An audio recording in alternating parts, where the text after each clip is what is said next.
747, welcome back. So many bloggers out there, so many people want to write about something they're passionate about, but you could pick anything that you want to write about, and we're going to talk to someone who's writing about instead Poutine, getting out there and eating that authentic Canadian dish. And we're nuts about this, and it almost seems like it's made a huge comeback. It's always kind of been in the background of our culture, but I've seen a petition in the last year to make it Canada's national dish. I think we saw in St. John they recently had a Poutine cook-off competition at Market Square to lead up to Canada Day, and there was even an upcoming festival around this in Fredericton that we can talk about. David Gingras writes about this. He blogs as the Poutine guy online, and he joins us on McLean in the Morning to talk about this. Hi, David. Good to have you on. Oh, good to be on. All the things you could blog about, why would you pick this? Well, it's like you said, there's a lot of blogs out there, and there are a lot of people talking about a whole bunch of different things, but I just love poutine, and it's a certain passion of mine, so I decided to go with this. Now, this is something that, of all the things that you could make, I've seen people make this in all states of consciousness or try to go and find some at different hours of the night. Sometimes restaurants have it front and center on the menu, but you can make this really good or you can make this an awful way. But for every way that you can have this served to you at a restaurant, some people say they like it, some people don't. And people like this in different ways, don't they? Yeah, certainly. And everybody's had, the poutine that they remember, either for, in good ways or in bad ways. Certainly, I've had a few poutines that I wish I could forget, and it's one of these things where I think that everybody has an opinion on poutine, and as you said in your intro, it seems to be making a comeback, across the country. Yeah, but not that it ever went anywhere, though. It usually went from one of those things that you get after a long night out to, now you see it on the restaurant menu front and center, and I think it's almost hilarious that, people who will be on a diet will say, oh, they have poutine, and they'll order it. Well, hopefully, they're not on a diet ordering poutine, but, it's one of these things where I always tell people, I say it in my blog, too, it's always about moderation, so you got to be careful. I mean, it's really a layer of fat with a layer of fat, covered in gravy. So you got to be careful. But people do love their poutine, and it's great to see. Now, where do you think you've had maybe the best serving of this? Is it something you can just instantly recall? There's one place at the Moncton Market that I had a great poutine, and oddly enough, I had a very, very good poutine in Edmonton, Alberta, and it was a shop that a Quebecer there opened up and to serve the clientele there. I guess he saw that, poutine was worth bringing, west of Winnipeg. And it's not as common out in that part of Canada, you're right, but what do you think makes it good for you? Because you probably have a way that it's served that you would say, okay, that's A+ poutine. And what is it? Does it have to do with the fries or the gravy or maybe the how melted the curds are? Well, it's a bit of everything, and I have an evaluation system. It's a 5-point evaluation system.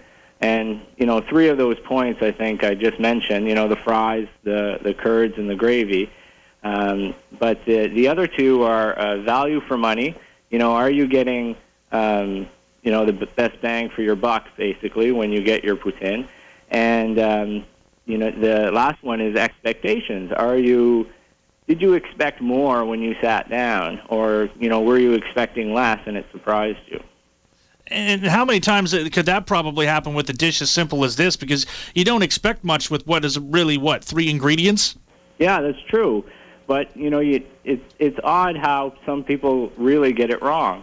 And you got to be careful because, for me personally, I don't like over salty fries.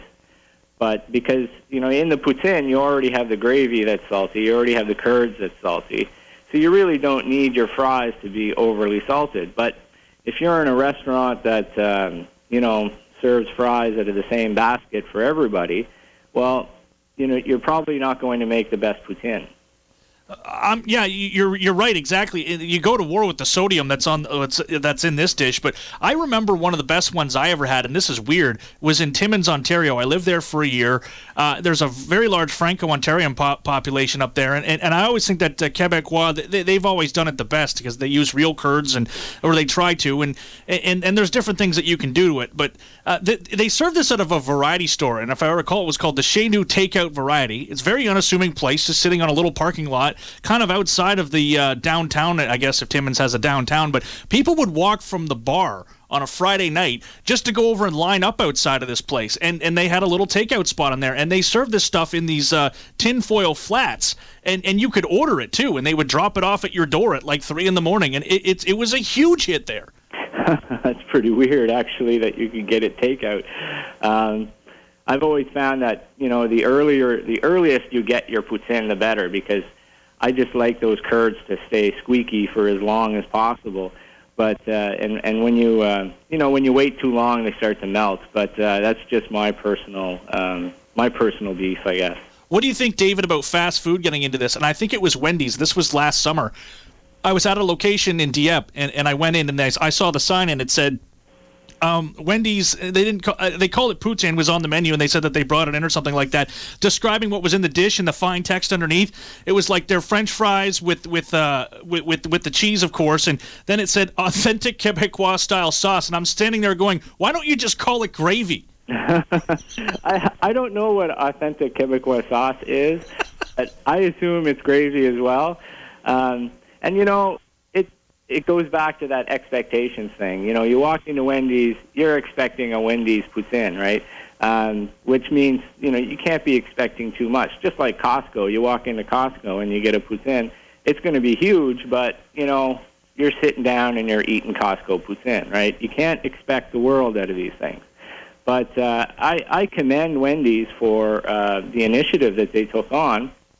And one of the things that I've found, I've gone and gotten Wendy's chili and brought it home and made my own poutine. And I sent them a picture of it, and I thought, here's a great idea for a poutine. You can even name it after me, Dave. And I think it would be a hit over there. And that would be a poutine Italien, Now, there's something coming up in Fredericton. Are you going to be part of this? Will you journey up to what will be their Poutine Festival coming up later? I don't know if it's in a month or two. Yeah, it's in September, I believe. I'm not part of it officially, but I will be part of the participants, I guess. And I'm not sure whether to wear just a T-shirt or a bib, because it's an all-you-can-eat, poutine festival. So I think there's some beer there too, but I'm not entirely sure. Yeah, they always go hand in hand, that's for sure. Usually one after the other. Now, when you write this, do you get a lot of feedback so far? You're sort of building on some small numbers, but you've been getting some media attention as of late from the Times and Transcript. Here we are talking to you today. You probably get some feedback from people who've had this dish somewhere else where they really like it. Yeah, and that's the thing. And I always ask for feedback in my blog.